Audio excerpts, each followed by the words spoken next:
pagi Bapak Ibu saudara-saudara yang dikasihi oleh Tuhan Yesus Kristus. Pagi hari ini sebelum kita akan mendengar kebenaran firman Tuhan, kita akan nyanyikan pujian ini. Engkau ada bersamaku di setiap musim hidupku. Haleluya. Haleluya Yesus. Haleluya. Mari kita akan pujikan bersama-sama. Saudara yang ada di rumah masing-masing, mari kita akan bersama-sama datang kepada Tuhan. Mari kita akan bersama-sama belajar, memuji, menyembah kepada Tuhan dan mendengarkan akan kebenaran firman Tuhan. Saya yakin dan percaya Tuhan Yesus ada bersama-sama dengan kita. Haleluya. Haleluya Yesus. Haleluya. Haleluya.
saudara-saudara, saya kena percaya walaupun saudara saat ini tidak ada di dalam gedung gereja, saudara saat ini ada di rumah masing-masing, tetapi tahukah saudara bahwa Tuhan Yesus ada bersama dengan kita saat ini dan Dia siap untuk memberkati kita semua. Puji nama Tuhan. Saat ini saya akan menyampaikan satu kebenaran firman Tuhan dengan judul Sikap Anak-anak Tuhan di Akhir Zaman. Sikap anak-anak Tuhan di akhir zaman. Bapak Ibu saudara-saudara, kita tahu saat ini ada banyak nubuatan-nubuatan dari hamba-hamba Tuhan yang mengatakan bahwa peristiwa-peristiwa yang terjadi hari-hari ini adalah tanda-tanda Tuhan Yesus akan datang yang kedua kali.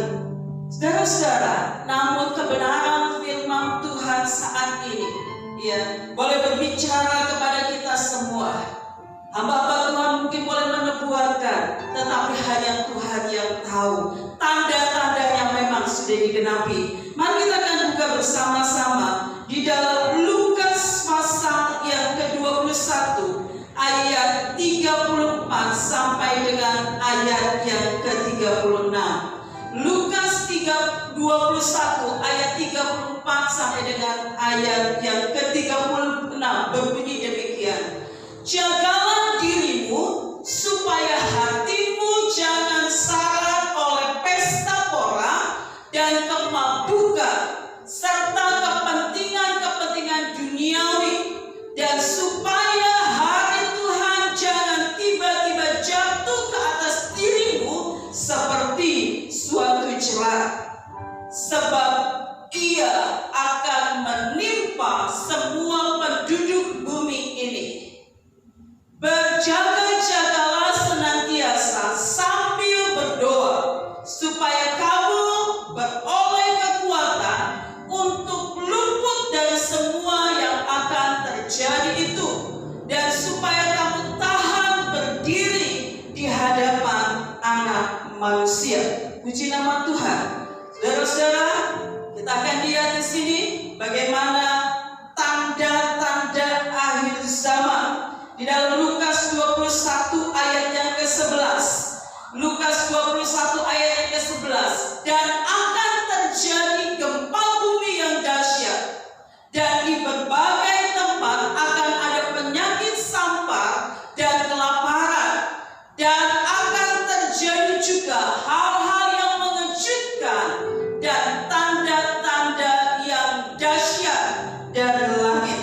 Puji nama Tuhan. Bapak Ibu saudara-saudara dikasihi oleh Tuhan Yesus Kristus, saat ini persiapan-persiapan apa yang harus dilakukan oleh anak-anak Tuhan di akhir zaman ini? Kita tahu bahwa kedatangan Tuhan sudah dekat. Namun sudahkah kita mempersiapkan diri kita? Saudara-saudara, ada beberapa hal yang harus kita lakukan. Hal yang pertama dikatakan, hatimu jangan dipenuhi dengan segala nafsu duniawi dan nafsu daging. Bapak Ibu saudara-saudara, mari kita akan sungguh-sungguh saat ini kita boleh mengikuti bukan keinginan daging, tetapi keinginan roh. Saudara-saudara, di dalam Galatia 5 ayat yang ke-24 berbunyi demikian. Barang siapa menjadi milik Kristus Yesus, ia telah menyalibkan daging dengan segala hawa nafsu dan keinginannya. Jadi saudara-saudara, saudara dan saya yang saat ini sudah mengenal kepada Tuhan, kita harus hidup di dalam roh. Artinya hidup dalam kasih, hidup di dalam sukacita, hidup di dalam kemurahan, hidup di dalam kebaikan, hidup di dalam kelemah lembutan, kesetiaan, kesabaran, dan penguasaan diri. Saudara-saudara, kita juga tidak berpusat pada keinginan diri sendiri, tetapi saudara dan saya boleh sungguh-sungguh mengutamakan dan mentaati Kristus. Kita tidak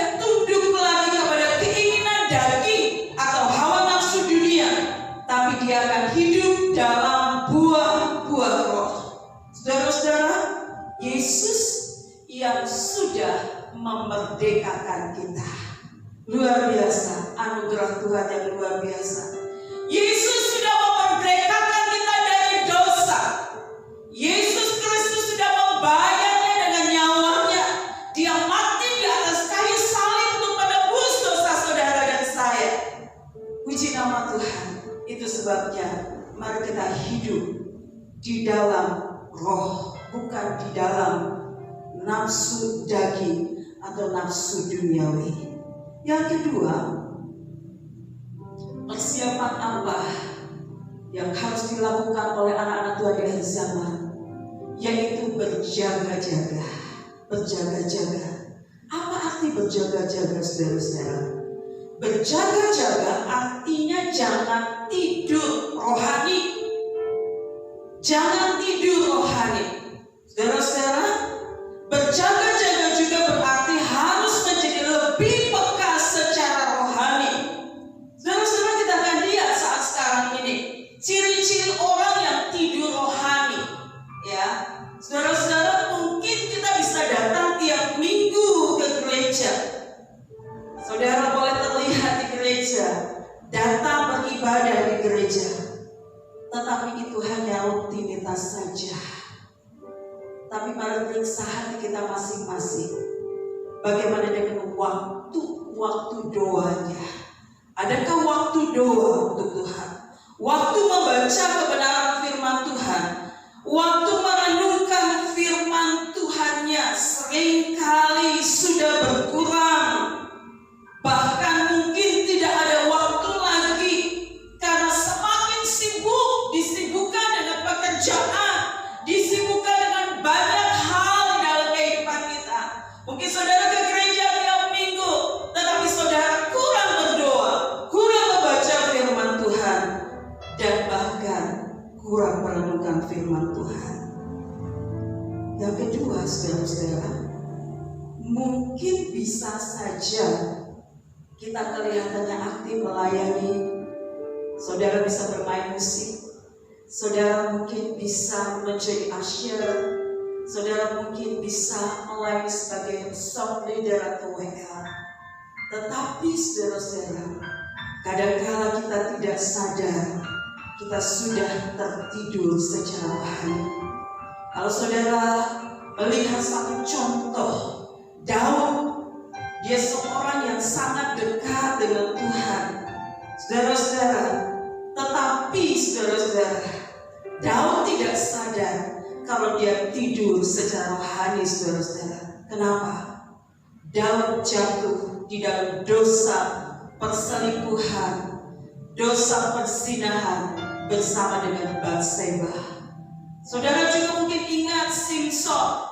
Ya, Simson jatuh dengan Delila. Bahkan Yunus, saudara-saudara, Yunus saat itu dia tertidur ketika dia disuruh pergi oleh Tuhan, saudara-saudara, tapi dia bisa tertidur di dalam kapal itu. Saudara dikasih oleh Tuhan Yesus Kristus, tidur secara rohani. Yang ketiga, santai dengan waktu. Tahukah saudara bahwa hari-hari ini adalah hari yang jahat, sehingga saudara dan saya harus mempergunakan waktu yang diberikan oleh Tuhan dengan sebaik mungkin. Tahukah saudara, saat kita kehilangan uang, kita bisa cari lagi. Kita mungkin bisa cari lagi dengan bekerja dan sebagainya. Kita bisa mencari, atau kita kalau uangnya kita lupa taruh di mana, kita bisa mencari dan akhirnya bisa ketemu lagi. Tapi kalau kita kehilangan waktu, kita tidak akan bisa membeli atau mencarinya. Waktu begitu mahalnya. Yang keempat, ciri orang yang tidur rohani, tidak mengerti kehendak Tuhan. Apakah kita mengerti kehendak Tuhan dalam setiap hidup kita? Saudara-saudara, kehendak Tuhan itu menyelamatkan kita. Saudara dan saya sudah memperoleh anugerah Tuhan. Saudara dan saya sudah memperoleh keselamatan yang Tuhan beri di dalam kehidupan kita. Kemudian saudara-saudara,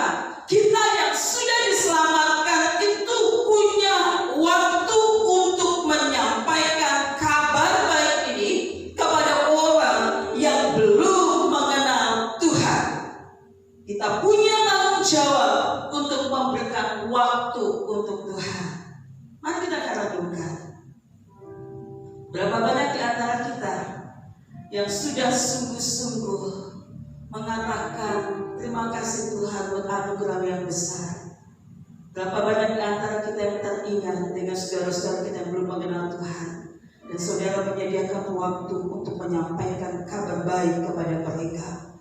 Orang yang tidur rohani akan kehilangan kepekaan rohani dalam menangkap tuntunan atau arahan Tuhan. Orang yang selalu berjaga-jaga memiliki kepekaan terhadap suara Tuhan sekecil apapun. Puji nama Tuhan.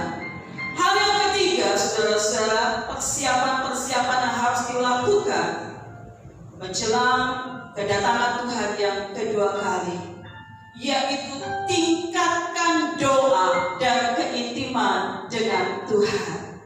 Puji nama Tuhan, saudara-saudara, karena keadaan saat ini, saudara-saudara, yang terjadi pandemi besar dengan virus corona ini, saya tidak percaya saudara mulai meningkatkan doa dan keintiman dengan Tuhan. Saudara-saudara, doa memberikan kita akses untuk beroleh kekuatan dalam menghadapi dan meluputkan diri dari semua hal yang mengejutkan yang masih akan terjadi lagi. Saudara-saudara, kita tidak tahu apa lagi yang akan terjadi. Namun ingat, hanya orang yang hatinya melekat kepada Tuhan yang berhak mengklaim di dalam Mazmur pasal 91 tentang perlindungan Allah dari segala bencana yang masih akan menimpa dunia ini. Di dalam kitab Mazmur pasal 91 ayat 14 dan 15 berbunyi demikian. Sungguh hatinya melekat kepadaku, maka aku akan meluputkannya. Aku akan membentenginya, sebab ia mengenal namaku. Bila ia berseru kepadaku, aku akan menjawab. Aku akan menyertai dia dalam kesesakan. Aku akan meluputkannya dan memuliakannya. Luar biasa, saudara, yang hatinya melekat kepada Tuhan. Ketika saudara berseru kepada Tuhan, Tuhan akan menjawab. Dia akan menyertai kita, dan dia akan meluputkan kita dari setiap mara bahaya. Bahkan dia akan memuliakan kita. Puji nama Tuhan. Mari kita akan pegang janji Tuhan ini. Mari kita akan memiliki satu kehidupan yang terus melekat kepada Tuhan. Yang keempat, saudara-saudara, hal yang keempat dalam mempersiapkan kedatangan Tuhan yang kedua kali, mari tingkatkan iman.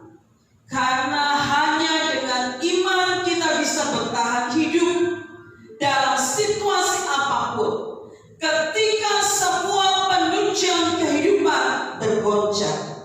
Saudara-saudara, apa bedanya iman dan percaya? Iman itu kita tetap percaya sebelum melihat buktinya. Tetapi kalau hanya percaya, kita baru percaya setelah kita melihat bukti. Yang Tuhan butuhkan saat ini, saudara-saudara, meningkatkan iman. Sekalipun mungkin kita sedang berada dalam masalah, di dalam pergumulan, kita berseru kepada Tuhan dan Tuhan belum menjawab. Namun saudara dan saya tetap percaya kepada Dia. Saudara-saudara, saat ini kita tidak tahu, keadaan semakin hari semakin sulit. Ada banyak orang yang menyatakan hari-hari ini begitu sulit. Mereka banyak yang kehilangan pekerjaan. Mereka yang saat ini punya usaha, usahanya banyak yang mengalami kemacetan. Mereka yang mungkin saat ini berwira swasta, punya toko dan sebagainya. Saudara-saudara, penghasilan mereka menurun. Itu sebabnya saat ini mari jangan andalkan situasi yang tenang. Jangan andalkan kekuatan diri sendiri. Jangan andalkan manusia. Tetapi mari andalkan Tuhan di dalam kehidupan kita. Di dalam Yeremia pasal yang ke-17 ayat yang ke-5. Saudara-saudara yang ada di rumah, baca bersama-sama dengan saya. Beginilah firman Tuhan. Terkutuklah orang yang mengandalkan manusia, yang mengandalkan kekuatannya sendiri, dan yang hatinya menjauh daripada Tuhan. Saudara-saudara, kiranya Tuhan akan menolong kita semua dalam menghadapi semua guncangan dunia yang masih akan terjadi. Mari bersiap menanti kedatangan Tuhan yang kedua kali. Sebelum saya akan tutup dengan doa, mari kita akan lihat satu tayangan video ini. Haleluya.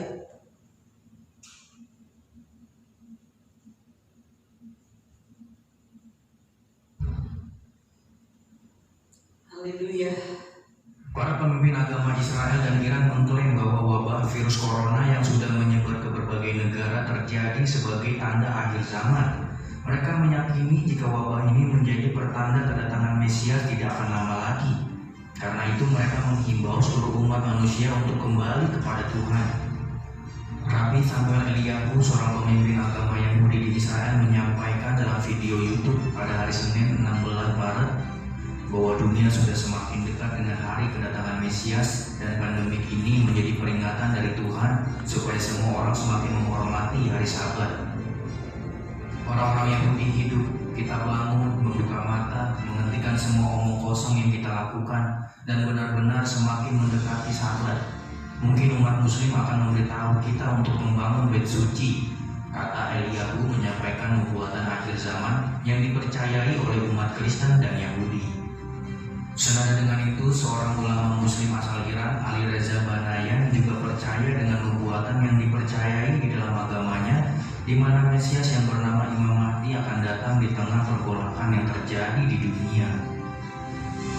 Namun lebih dari itu, seorang rabi ortodoks yang bernama Shlomo Aviner dengan yakin mempercayai jika masa-masa saat ini adalah hukuman Tuhan atas manusia. Pada zaman kita, manusia berpikir bahwa dia adalah Tuhan, bahwa dia adalah Tuhan dan dapat memutuskan apa yang baik dan buruk, sesuatu yang disebut relativisme moral atau postmodernisme. Jika ini masalahnya, manusia merasa bangga, manusia tahu segalanya, mengerti segalanya. Mari kita lihat bahwa kamu sedang melawan ciptaan Tuhan yang terkecil. Ciptaan ini disebut corona, tulis Aviner dalam sebuah artikel yang diunggah di Kipa News. Menurut Aviner, tidak kebetulan jika bentuk corona menyerupai mahkota yang menurutnya berhubungan dengan istilah mahkota bagi Tuhan. Kita harus mengembalikan mahkota kepada Tuhan, katanya. Di sisi lain, para pendeta Mesianik Israel sendiri menyikapi pandemi virus corona ini dengan doa bersama yang digelar selama 2 jam pada hari Rabu, tanggal 18 Maret subuh. Kita percaya bahwa selama pandemi ini, Tuhan memanggil umat manusia untuk berseru kepadanya. Doa kita seperti dupa yang naik di hadapan Allah dan memanggilnya untuk campur tangan dalam apa yang terjadi di sekitar kita. Demikian disampaikan dalam sebuah pernyataan. Mereka pun berdoa untuk pertobatan supaya semua orang percaya kepada Yesus. Hikmat bagi para pemimpin dan juga untuk mereka yang terinfeksi corona di Israel supaya tidak jatuh korban. Terhitung sampai Rabu tanggal 18 Maret, jumlah terinfeksi virus corona di Israel sudah mencapai 427 orang dan tidak ada yang dinyatakan meninggal. Terlepas klaim dan pernyataan para pemimpin agama ini, kita tetap berharap kalau wabah corona ini seharusnya membuat gereja-gereja Tuhan semakin mencari wajah Tuhan dan menemukan kehendaknya di tengah masa-masa ini. Jadi, mari terus berdoa dan menyerahkan seluruh hidup kita hanya kepada Dia saja. Amin. Haleluya. Bapak Ibu saudara-saudara, mari kita akan tundukkan kepala kita di hadapan Tuhan. Saudara-saudara, mari kita akan sungguh-sungguh merenungkan kebenaran firman Tuhan ini. Tuhan Yesus yang baik, Dia tidak pernah tinggalkan kita, Dia tidak pernah biarkan kita semua. Namun saat ini yang perlu bagi kita, Mari kita akan persiapkan diri kita dengan sungguh-sungguh untuk kita boleh berjaga-jaga di dalam Dia, untuk kita tidak tidur secara rohani, untuk kita boleh hidup di dalam roh, saudara-saudara, dan kita boleh sungguh-sungguh meningkatkan keintiman dan doa dengan Tuhan. Hidup kita melekat kepada Tuhan, dan kita sungguh-sungguh meningkatkan iman kita kepada Tuhan. Apapun yang sedang terjadi dalam kehidupan kita, mari kita akan sungguh-sungguh pandang kepada Tuhan. Mari kita akan berjaga-jaga di dalam Dia. Zaman sekarang berjagalah.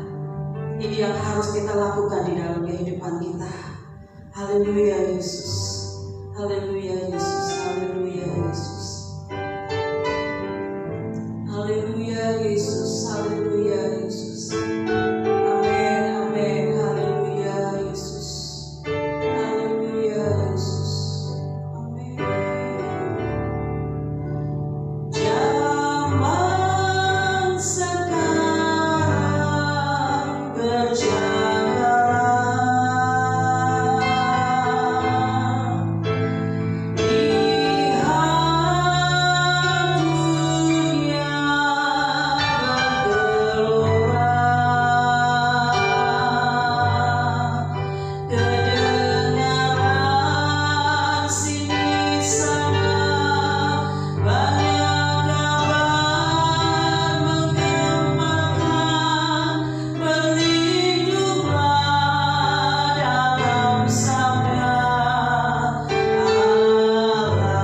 Zaman sekarang berjagalah.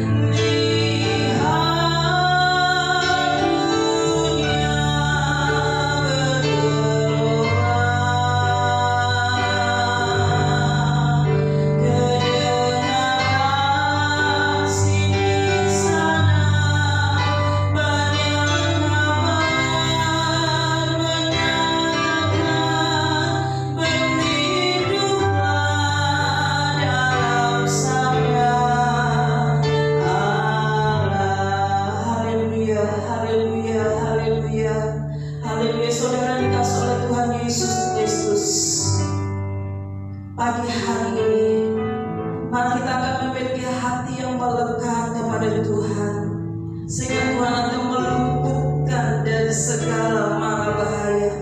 Bahkan ketika kita berseru kepada Tuhan, Dia akan menjawab kita, Dia akan menyertai kita di dalam kesesakan, bahkan Dia akan meluputkan kita. Saat ini saudara-saudara, mari periksa hati kita masing-masing di hadapan Tuhan. Di tengah-tengah masalah dan pergumulan yang sedang terjadi, mari kita akan sungguh-sungguh berserah kepada Tuhan. Mari kita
Kami boleh senantiasa menghadirkan Engkau di dalam kehidupan kami, keluarga kami, bahkan di dalam lingkungan sekitar kami.